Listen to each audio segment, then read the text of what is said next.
ধর্ষকের মৃত্যুর আগে ধর্ষী তাকে মৃত্যুবরণ করতে হয়। এটা হচ্ছে আমাদের সোনার বাংলাদেশ। একজন ধর্ষকের জীবনের মূল্যটা এত বেশি যে তাকে ফাঁসির মঞ্চে দাঁড় করা যাবে না।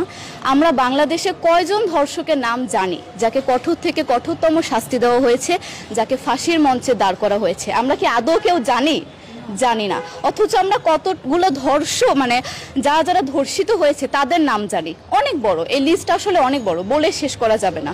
কুমিল্লার তনু, মাগুরার আসিয়া, 2 দিন আগেও কিশোরগঞ্জে 8ম শ্রেণীর একটি ছাত্রীকে বাসা থেকে তুলে নিয়ে ধর্ষণ করা হচ্ছে। বাবার হাতে মেয়ে ধর্ষিত হচ্ছে, ভাইয়ের হাতে বোন ধর্ষিত হচ্ছে। আমরা আসলে নিরাপদটা কোথায়?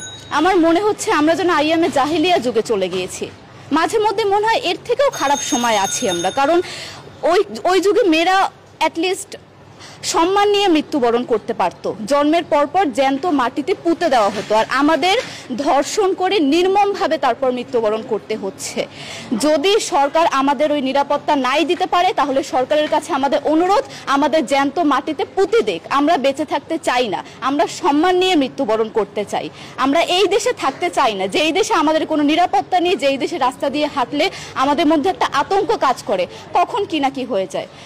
আইন উপদেষ্টা বললেন যে ধর্ষকের নাকি ফাঁসি দেওয়া সম্ভব হবে না, তাহলে নাকি নিরীহ মানুষকেও মাঝে মধ্যে ফাঁসির ব্যবস্থা করা, মিথ্যা মামলায় ফাঁসিয়ে দিয়ে ফাঁসির ব্যবস্থা করা হতে পারে।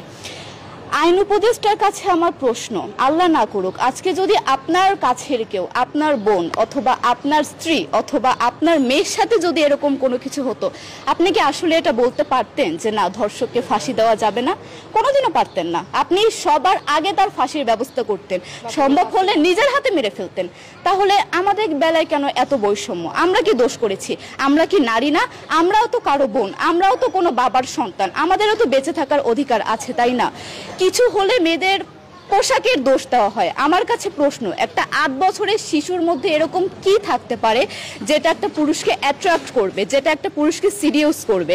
সেরকম হলে আসলে ধর্ষণ করা হতো সবসময় প্রাপ্তবয়স্ক মহিলাকে। কিন্তু আমরা আসলে পরিসংখ্যান গবেষণা করলে দেখতে পারি যে ধর্ষক সবচেয়ে বেশি করা হচ্ছে শিশুদেরকে, কিশোরীদের সবচেয়ে বেশি ধর্ষণ করা হচ্ছে।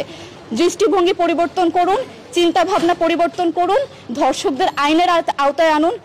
যদি আইন উপদেষ্টা অথবা প্রশাসন যদি ধর্ষকদের শাস্তির ব্যবস্থা না করতে পারে, আমাদের হাতে তুলে দেন, আমরা নিজেদের হাতে শাস্তি দিয়ে দিতে পারবো। এই সাহস আমাদের মধ্যে আছে। বেঁচে থাকার জন্য আমাদের যতটা কঠিন হতে হবে, আমরা কঠিন হওয়ার জন্য প্রস্তুত আছি। আমরা ফাঁসি চাই, ধর্ষকদের কঠোর থেকে কঠোরতম শাস্তি চাই। যতদিন না পর্যন্ত ফাঁসি দেওয়া হবে, যতদিন না পর্যন্ত ধর্ষকদের শাস্তির ব্যবস্থা করা হবে, আমরা আমাদের আন্দোলন অব্যাহত রাখবো। দরকার হলে আমরা শিক্ষা প্রতিষ্ঠান বন্ধ করে দিব, তবুও আমরা থামবো না। এটাই আমাদের দাবি।